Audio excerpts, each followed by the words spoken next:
पापी कौन। काशी में प्रताप मुकुट नाम का राजा राज्य करता था।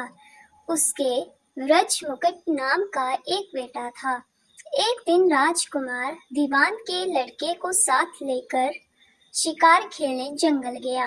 घूमते घूमते उन्हें तालाब मिला। उसके पानी में कमल खिल रहे थे और हंस किलोल कर रहे थे।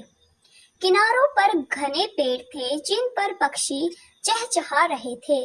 दोनों मित्र वहां रुक गए और तालाब के पानी में हाथ मुंह धोकर ऊपर महादेव के मंदिर पर गए। घोड़ों को उन्होंने मंदिर के बाहर बांध दिया। वो मंदिर में दर्शन करके बाहर आए तो देखते क्या है कि तालाब के किनारे राजकुमारी अपनी सहेलियों के साथ स्नान करने आई है। दीवान का लड़का तो वहीं एक पेड़ के नीचे बैठा रहा, पर राजकुमार से न रहा गया। वो आगे बढ़ गया। राजकुमारी ने उसकी ओर देखा तो वह उस पर मोहित हो गया।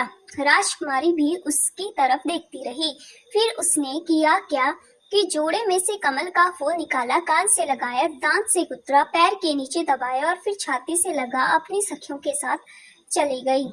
उसके जाने पर राजकुमार निराश हो अपने मित्र के पास आया और सब हाल सुनाकर बोला, मैं इस राजकुमारी के बिना नहीं रह सकता, पर मुझे न तो उसका नाम मालूम है न ठिकाना। वह कैसे मिलेगी। दीवान के लड़के ने कहा, राजकुमार आप इतना घबराए नहीं, वह सब कुछ बता गई है। राजकुमार ने पूछा, कैसे। वह बोला, उसने कमल का फूल सिर से उतार कर कानों से लगाया तो उसने बताया कि मैं कर्नाटक की रहने वाली हूँ। दांत से कुतरा तो उसका मतलब था कि मैं दंतपांत राजा की बेटी हूँ। पाम से दबाने का अर्थ था कि मेरा नाम पद्मावती है और छाती से लगाकर उसने बताया कि तुम मेरे दिल में बस गए हो। इतना सुनना था कि राजकुमार खुशी से फूल उठा, बोला, अब मुझे कर्नाटक देश में ले चलो।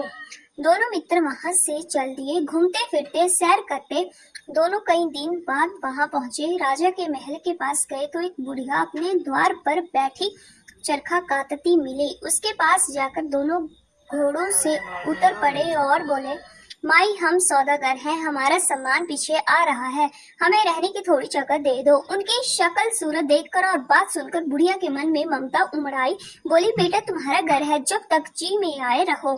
दोनों वहीं ठहर गए। दीवान के बेटे ने उनसे पूछा, माई तुम क्या करती हो, तुम्हारे घर में कौन कौन है, तुम्हारी गुजर कैसे होती है।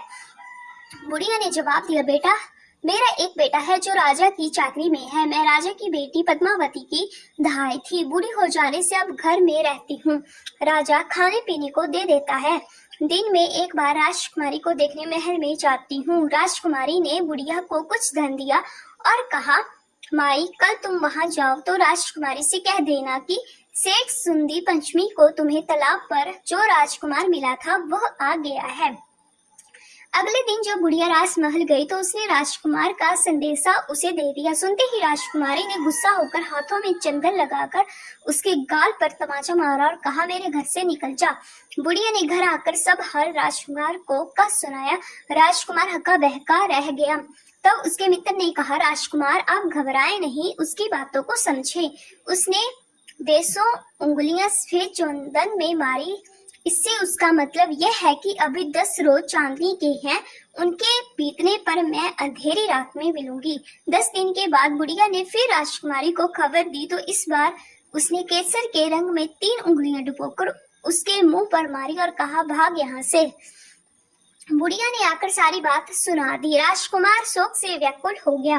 दीवान के लड़के ने समझाया, इसमें हैरान होने की क्या बात है। उसने कहा है कि मुझे मासिक धर्म हो रहा है, 3 दिन ठहरो और ठहरो। 3 दिन बीतने पर बुढ़िया फिर वहां पहुंची।